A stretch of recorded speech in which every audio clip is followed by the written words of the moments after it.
Swayam Prabha. Digital India. Educated India.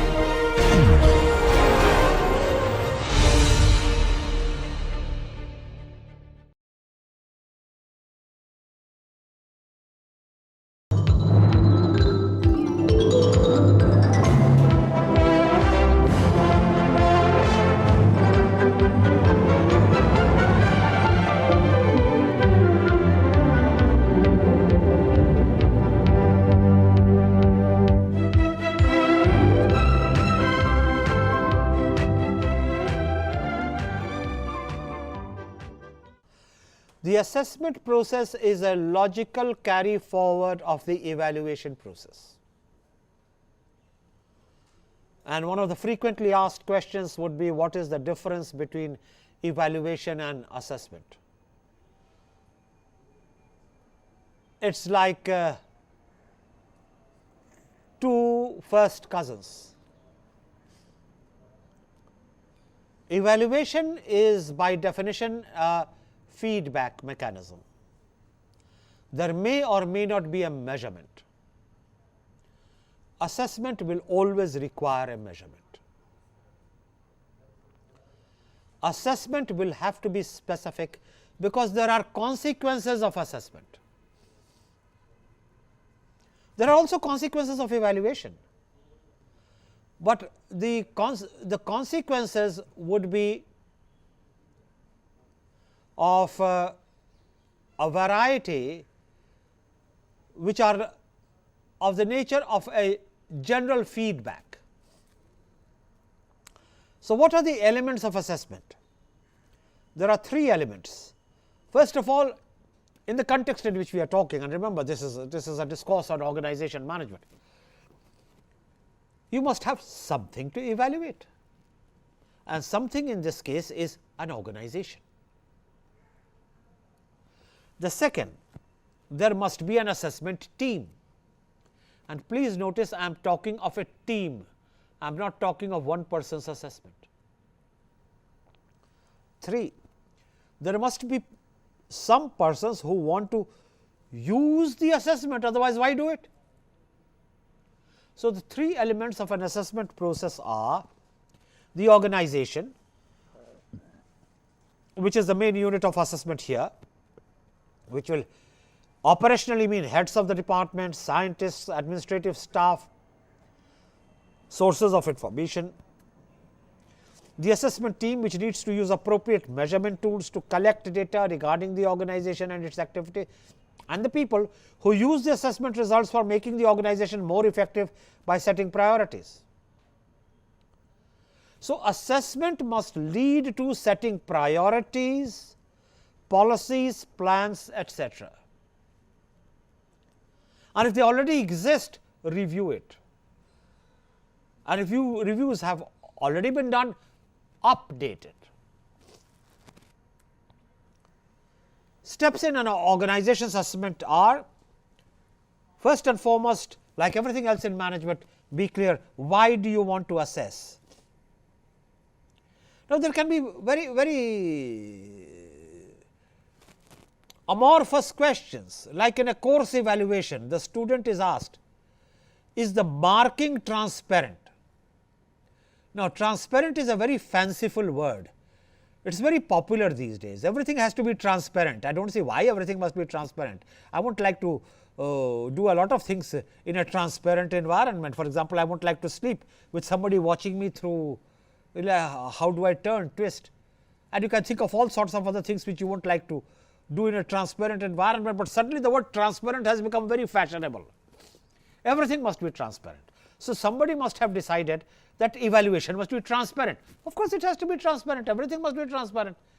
But tell me, in an atmosphere in which the students get back their answer sheets, how can it be more transparent than that? Therefore, a question like, is the evaluation transparent, in an environment where answer sheets are given back to the students, has really no meaning. That question will still be asked, because it is a good question to ask. Like for example, we have learned the word perspire and you do not like to use the word sweat.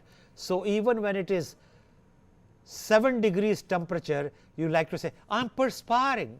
But sweetheart, how are you perspiring? It is 7 degrees temperature. Oh, is it? But I like to use the word perspire. Now, I do not want to comment upon that. What is the objective of the assessment exercise? So, you can't ask a question merely because it is nice words, good to hear, fanciful words. It must be a focused assessment.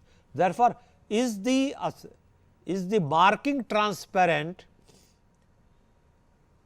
Wrong question in assessing course evaluation, because it does not hold valid when you are giving back the answer scripts.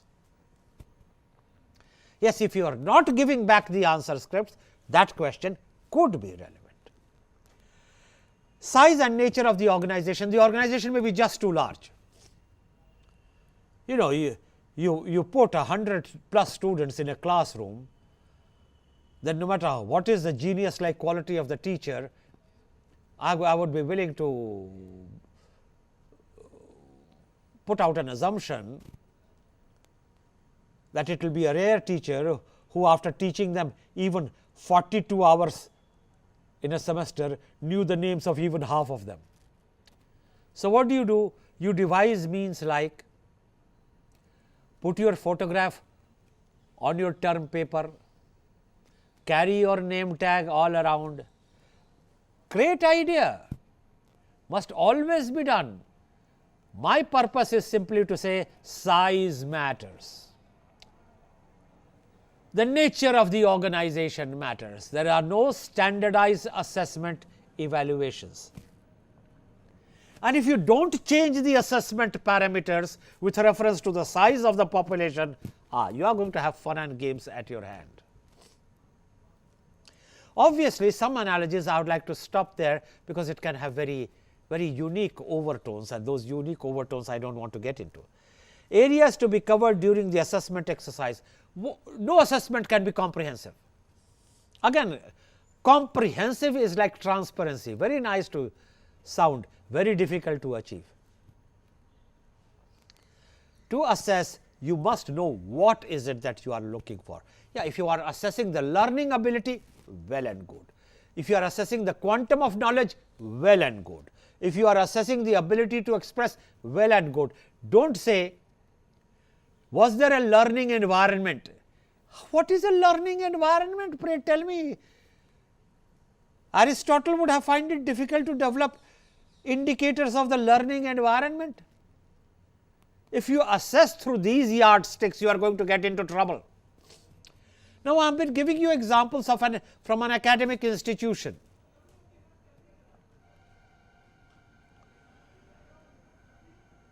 The same kind of ambiguity can be there if your performance appraisal performer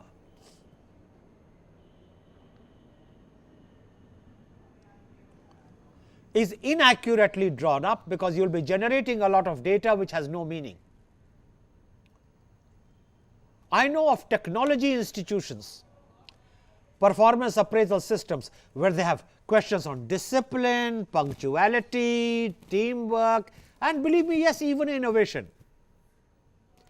There was not one question on ability at technological appreciation. And when I pointed that out, the executive director says, I do not believe it. I said, do not believe it. Get them to put up with the performance appraisal performer to you. And then he looked at it and he said, how could this have happened? He said, that is a question which I should ask you, not you asking me, how did it happen? The message is very simple. Sometimes the obvious gets skipped because you are talking of it too much, which is what leads me to one of my favorite organizational hypotheses. You can't achieve excellence unless you achieve routine being practiced with benchmarked standards. It is only when the routine is achieved with benchmarked standards that you can begin talking of excellence. There is just too much talk of excellence, therefore, it has lost its character and meaning. In an organization where papers can't be found, where filing is incomplete, where you want to link a paper file with another file, nobody knows where the preceding file is, the assistant concerned is on leave. Is that the kind of answer you get in any worthwhile organization? And then you start talking of excellence. What is the meaning of excellence you are talking about? And as you look around the real world, you will find that these analogies and examples are not all that remote. A lot of you will find it easy to relate to. Therefore, what is the proposition I am putting across? If you are talking of assessment, make your defining characteristics specific, make their measurements credible, outline the standards. Suppose there are 5 possible grades you get, 1, 2, 3, 4, 5. I should know what does that 3 mean here, what does that 4 mean there. So, at the next to each column, there must be the figure given which benchmarks the standard, that out of 5 you must get at least 2 to be of an acceptable standard. If you get more than 2, you are better than the standard. If you get less than 2, you are lower than the standard. There is nothing sacrosanct about 2, it could be 3, it could be 4, it could be anything.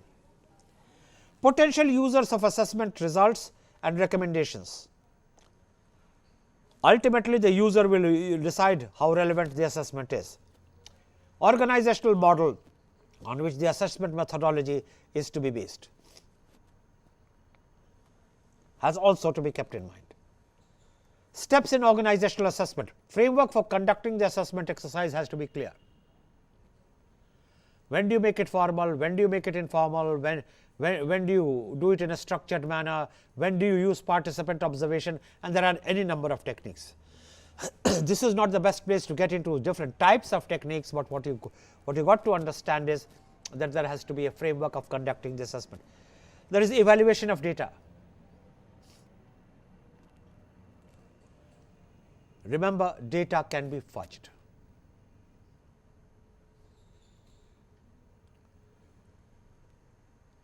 If you have 5 dimensions, it is a rarity if you get the lowest in all 5. That is humanly possible, but extremely rare. Similarly, getting 5 outstandings, that is humanly possible, but extremely rare. Methods of data collection I have already talked to you about. Methodology for conducting the assessment exercise. This is very important, which is why enumerators are so important in data collection. They have to be trained. Empirically, it has been established that if you have a group of even 30 people and if you give an instruction, at least 3 to 5 of them will not follow it fully. And I am talking of a fully literate group. Therefore, people have to be helped in the methodology for the collecting data for the assessment exercise. Does not mean you prompt them what answers to give, but you prompt them to understand what the question is. It is one of those truisms in life. Very few can answer the life issues. Who knows the answers to life's problems? The bigger question is, do you know at least what are the life's questions? Now, if you do not even know the questions, how do you know the answers? But my pun was entirely unintended. I was talking of a simple mundane exercise of helping people to understand a questionnaire. Results, analysis and recommendations then follow. A quote: human resources function is increasingly important in shaping the new organization in which quality and commitment of people is key to survival.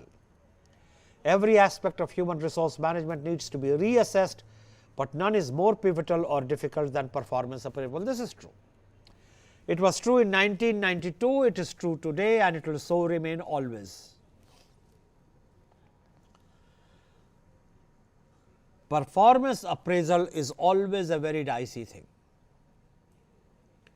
Therefore, you have to create a format where you balance the appraisal of today with reference to the benchmarks, comparing it to the future and also comparing it to his potential, and such a performance appraisal performa is very difficult to come about.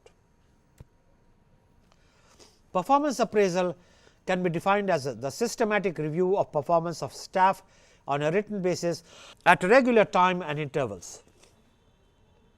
The holding of appraisal interviews at which staff have the opportunity to discuss performance issues on a one-to-one basis, usually with their immediate manager. It supplements the informal ongoing process of evaluating staff with a systematic approach. Look, evaluation is a continuous process. It is a natural process. It is always a mutual process. It is always happening whenever two people are interacting. So, what is the difference between a natural evaluation process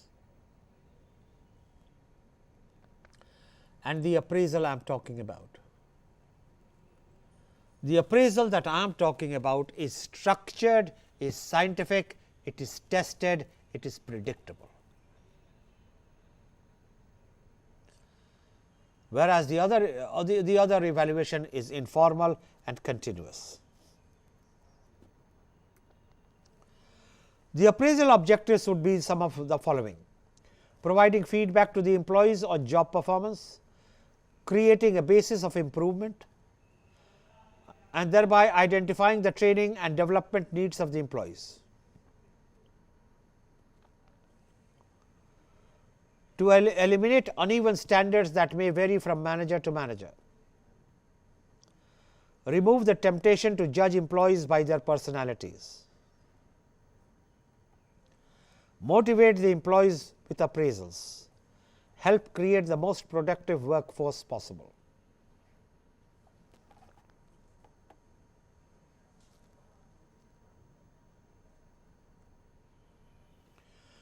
Attributes of an effective performance appraisal system. The first concern while designing an appraisal system should be to set up a system that is as fair as possible. People should see appraisal process to be objective.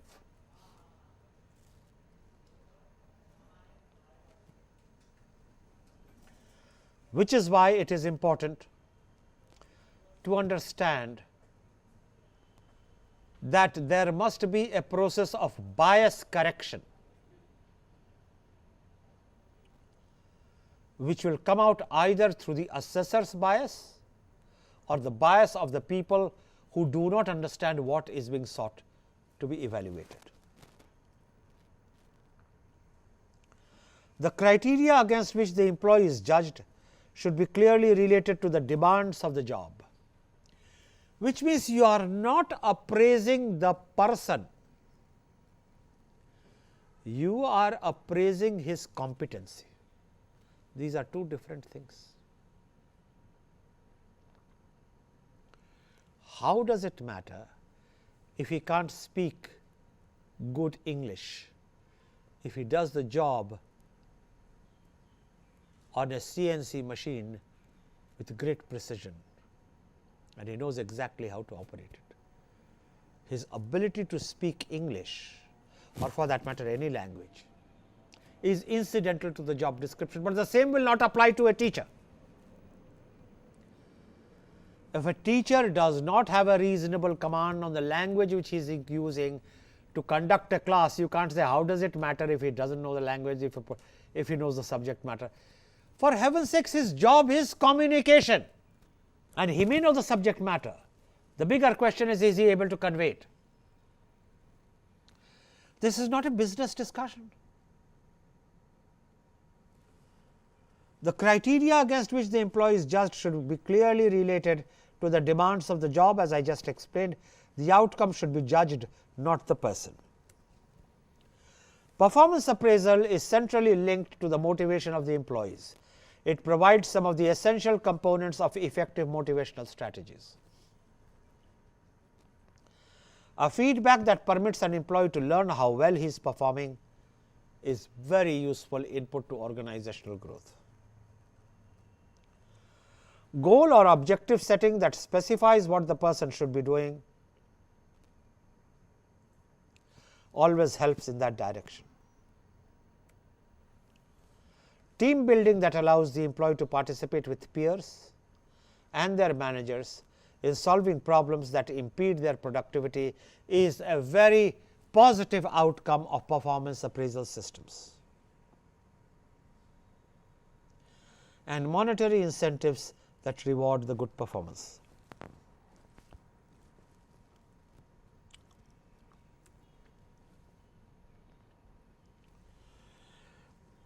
I have repeatedly tried to emphasize through this explanation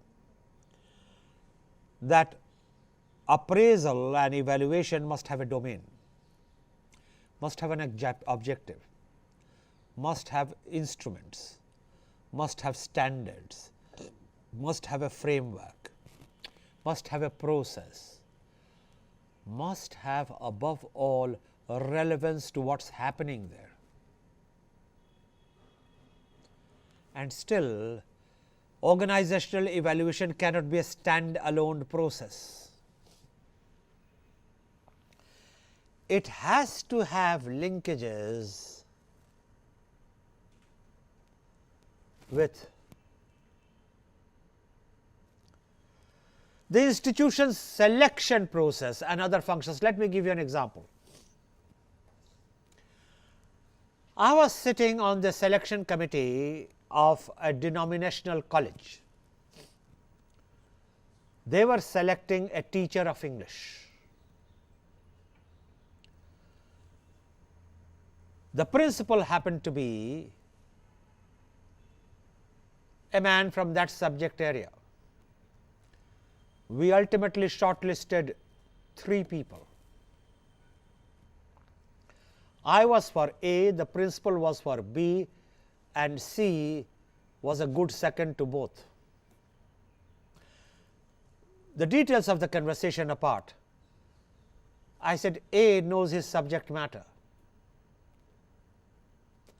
and the principal said so does B. Maybe not as good as A, but in this college we have a sense of fellowship, a sense of colleagueship. I take in a person like A, it will be the beginning of the U-turn to destroy the character of the English department. I have taught both of them, I know both of them. I much prefer to take a scholar of a lower category, but a human being for a better category for the kind of team I want in this college. I am not going to comment on that.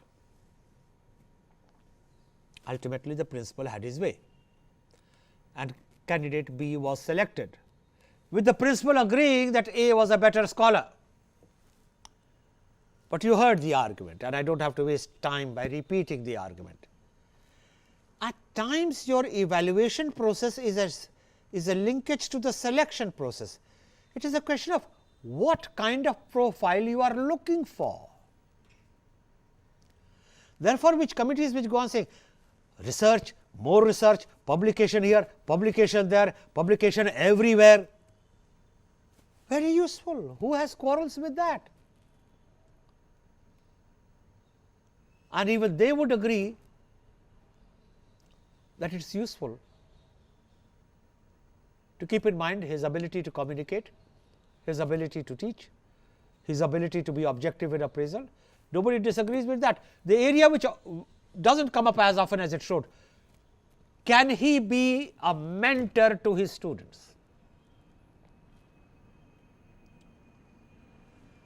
Can by his conduct and the principles which he follows in his personal conduct of professional matters be an exemplar to students on simple things like being on time, being reliable on word,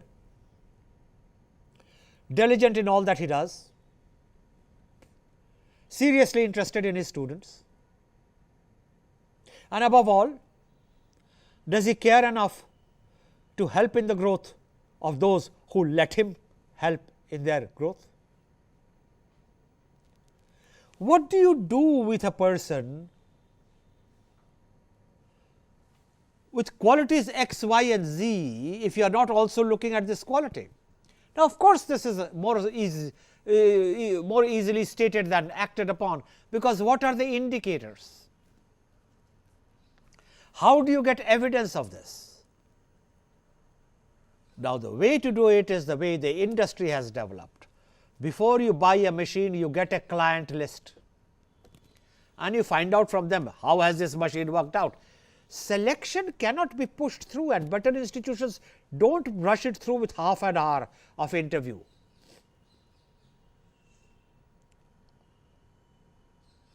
Find out from the institutions where he has worked, not just from the head of that institution with whom he may not have worked at all, because he left that institution before this head came in, but find out from his former students.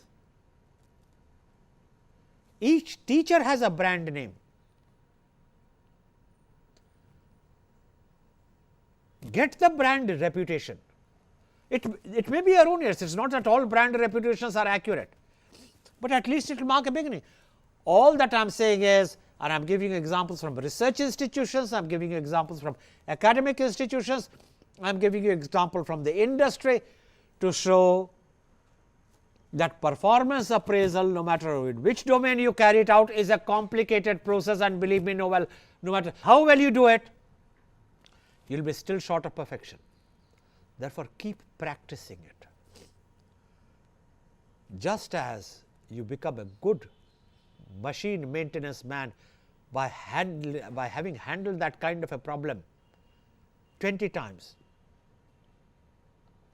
When my BlackBerry mechanic comes, I can almost with the precision of plus or minus a month tell you how long has he been working on BlackBerry instruments. And I had one such experience last evening, and I told the man who had come, you have less than 6 months experience, don't you? He said, sir, yes, but how do you know? And I told him. He said, my God, I didn't know you were observing for all that. I said, you don't have to. You just have to be alert. Because you observe for a pre-programmed framework, but if you are alert, you look for cues. Because I do not want to get into too many technical details, but at one stage he faltered as only a novice would. He said, can I use your internet? I said, why? He said, sir, my internet is failing. I said, how does an internet fail? It can fluctuate. What you are finding is what you are looking for is an alibi which will help you to explain why you are taking such time. This whole operation should not have taken you more than 5 minutes.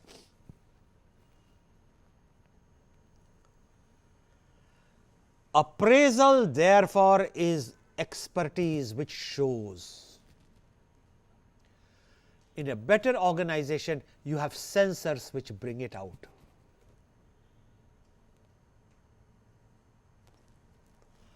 It has links with motivation, it has links with succession planning, it has links with the training of the employees. Appraisal has links everywhere.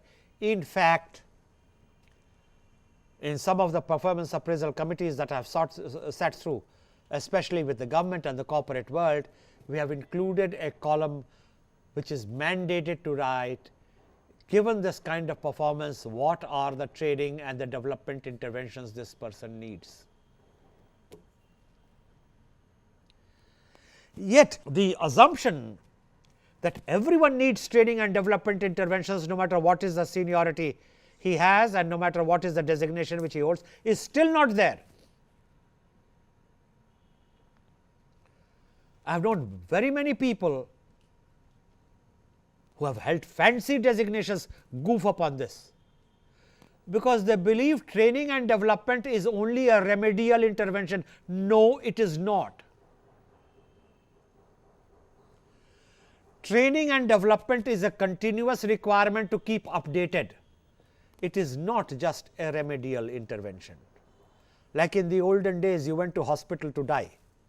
When the doctor said, the disease incurable, then you took a last shot by taking him to the hospital, and that was the second last shot, and the last shot was you brought him home and started reciting to him Gita. Some things which I have never understood. Gita was recited in the heat of the battle.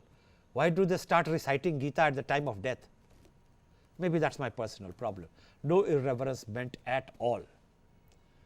By all means, recite Gita at the time of death if it gives you peace. But also remember Gita during actual life, and I might say during performance appraisal. Karmanye vadikarasto ma phaleshu kadachana. That's what performance appraisal is about. Your right is to the work thereof, not the fruits thereof. Your right is to work, not the fruit. Na karmanye vadikarasto ma phaleshu kadachana. Ma, no, phaleshu, fruits, kadachana, ever. You say that to an industrial workforce, you will cause a riot at your hands. They will want to know where you learnt your performance appraisal for. And yet, everyone knows like the back of his hand that the better breed wants performance appraisal for the sake of appraisal, for the sake of improvement. That there may be performance rewards is an important aspect. But it cannot be a precondition to all interventions of evaluation. That is the broader point which I am trying to make. According to Combs and Schwab, the objective of performance appraisal scheme can be categorized as evaluative based on history, developmental plans for the future. Now, this is very important, because of the amazing thing is a lot of people are promoted to the next level of work on the basis of their performance at the preceding level of work. Now, if you haven't understood it, you may be a wonderful constable, but you may turn out to be a terrible havaldar. These are two different job descriptions. So, you can't say you have outstanding for 5 years as a constable, therefore, you will be the first one to be made a havaldar. And if you follow that principle, well, then of course, I do not want to comment. For any performance appraisal system with linkages to rewards and promotion systems, there must be an occasion to assess the potential. And unless you are assessing the potential, you will not be able to judge whether this person is fit for promotion or not. Therefore, given the kind of unprofessional wilderness through which all this walks through, the wonder is not that our organizations have the problems which they have. The real wonder is our organizations work as well as they do, because with this kind of unprofessional parading of parameters and factors, the catastrophe can be huge.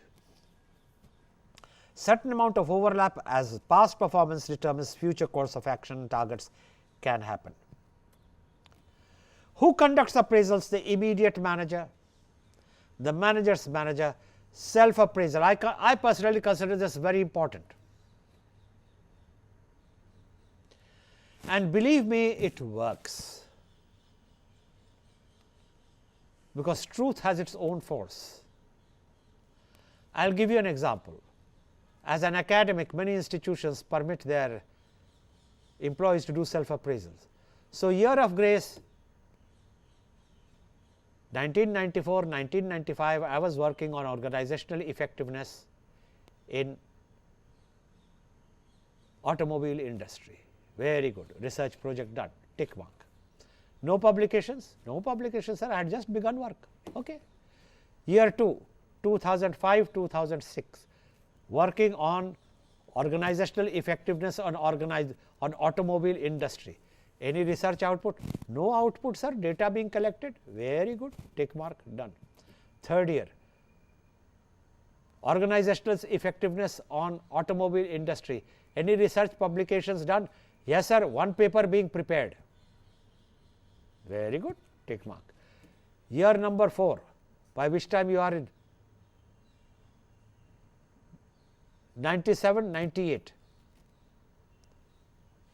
Has that paper been published? No. I am still working on organizational effectiveness in automobile industry. The paper has been sent for publication. Now, if in 4 years all you have succeeded, assuming all that you say is true, nobody is questioning the truth. All you have done is sent up one paper for publication, then I think it is about time to close the research project. A lot of self appraisal can be self evaluatory, and this can be done in the industry, and this can be done elsewhere. In the industry, I have been working on plant improvement plans, year 1, year 2, you are still working on plant improvement plans, year 2, year 3, you are still working on plant improvement plans. If your boss still is permitting you to work on plant improvement plans, he deserves to be sacked as a boss.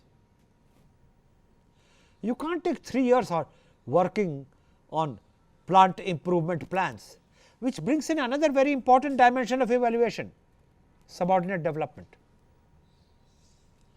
It is the responsibility of every superior to develop his subordinate, and if you have not developed your subordinates, there is something wrong. There is of course upward appraisal, there is peer level appraisal, there is multi appraisal, there is appraisal by outsiders. We know all this. We shall come back to this as and when required. There is always a resistance to evaluation. Everyone talks of appraisal, nobody wants to be appraised. Like everyone talks of training, but everyone wants the other person to be trained. Why is there resistance to evaluation?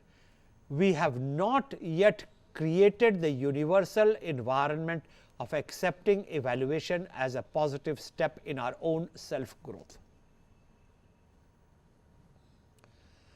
We have given to ourselves images of perfection, we have given to ourselves images of infallibility, and we feel embarrassed when somebody points out a mistake.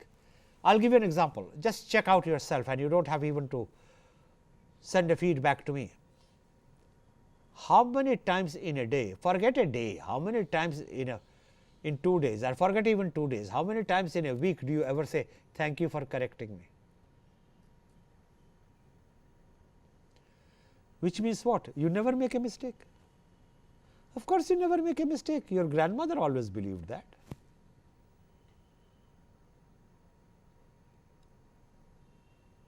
How many times do you ever say in a conversation, oh, I didn't know that?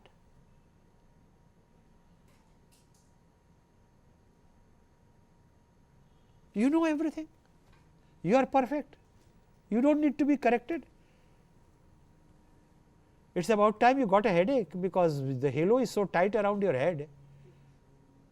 How can you be so good?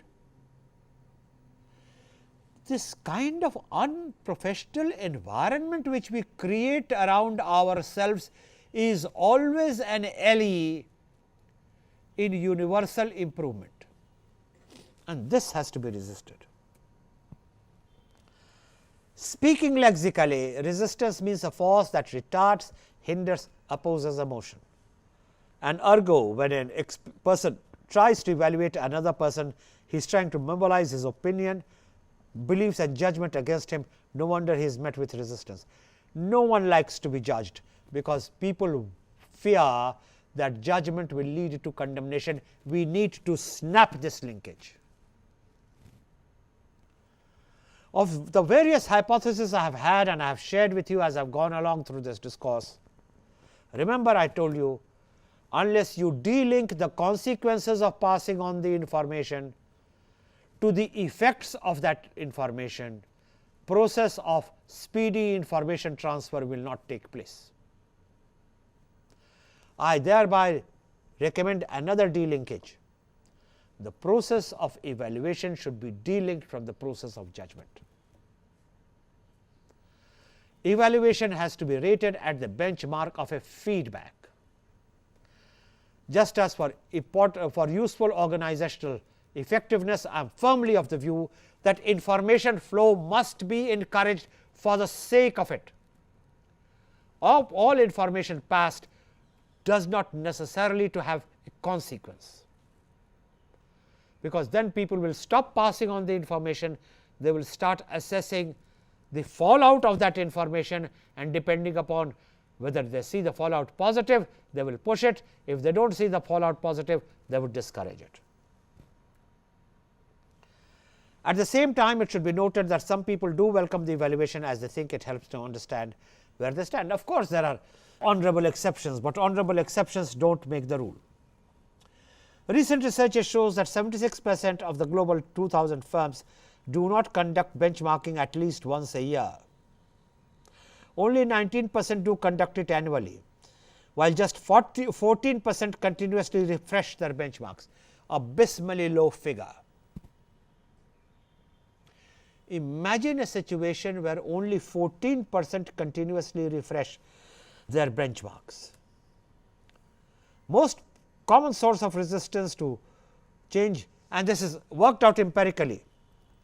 People say, how can you evaluate me? My job is creative. I sit here, I close my eyes and I dream, and I wait for muse to come and kiss me on the forehead. Now, what happens if the muse does not kiss me on the forehead for 10 years? My answer is, give your job to somebody else, the muse may like that person better. I am sorry, this sort of thing cannot be permitted to continue beyond the point. My job is creative. Better still, I do not make standard widgets. Oh, I am such a creative person. Standards are too, when I make a widget, and that's a design which is unique. I make it so unique, nobody can use it. Silly, don't you realize in the industry everything has to be as per standard specifications for it to be put for consumer use? I am a professional, I can't be evaluated. And mind you, all these statements have been picked out of surveys. And finally, I do not want to be evaluated. Who are you, may I know? Why do not you want to be evaluated, and why should not you be evaluated? Because if you could evaluate my performance, you would realize I have not been doing my job very well lately, but I may have to change, and I do not want to. So, in each case, I have given what is the real meaning of what is said in block letters.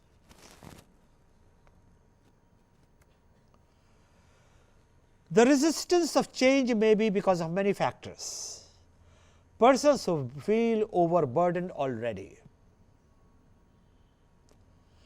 Above all, you do not see any reason why they want you to change, and this is where a systemic failure is the answer. You have not created an environment where change is essential to survival, and that will happen very early in a environment where there are many centuries existing together. You change your target group, you stay in business. Recently, I had the case of a major industry in the consumer domain. They just altered all their markets. They have bought themselves a life of at least another 4 years with the same production machine, with the same skills, with the same practices. Then of course, there is this problem of skepticism about elected officials. No matter what you do, it is those people who call the shots. I do not want to discuss it. Fear that data will be used to reduce budgets, to eliminate staff, or in other negative ways. Therefore, there is a resistance to evaluation. Perceiving it as a sign of no confidence in their abilities. The moment you evaluate, people say you do not have confidence in me anyhow. Fear that it is the first step in an enforced speed up of operations. Now, this is a very anxiety prone reaction to which there can be no solutions other than the solutions of apathy. Simple fear that performance inefficiency is hitherto hidden will now be revealed by performance evaluation. Therefore, people develop a stake in the status quo. It is so comforting and so reassuring that you know you will never be hurt. The reasons for resistance are many. The supervisors have their own reasons for resisting appraisal, and these are again some of the arguments culled from the field. Regular evaluations are useless. They say nothing new. So, why spend time evaluating? Their people won't like it. It will damage relationships. This is a great factor in India against evaluation. Sir, he is friends to me, I do not want to do it. What kind of a friend you are? As a friend, you should be helping him to grow. There is a potential for disagreement. Sir, I do not want to get into this. You sort it out. And then there is this philosopher who has this nagging fear. Who knows if I am wrong? To be or not to be, that is the question. Now, whichever side of the argument you are, one is regular evaluations are useless, to they fear the fear of being wrong. You are forever barking up the wrong tree, and it is one end of the spectrum to another. Supervisors rightfully fear making wrong judgment, being challenged about them, and looking foolish if proved wrong. I think one of the very important traits of an effective work organization is the ability to distinguish between a bona fide mistake and a bad mistake.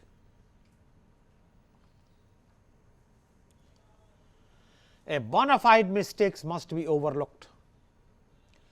A careless mistake, and worse, a conscious mistake, must always be punished. And unless organizations develop this kind of a judgmental frame, this kind of a discriminatory ability, this kind of an ability to distinguish between chaff and grain, organizations have very little hope. I shall be discussing with you shortly how to counteract resistance.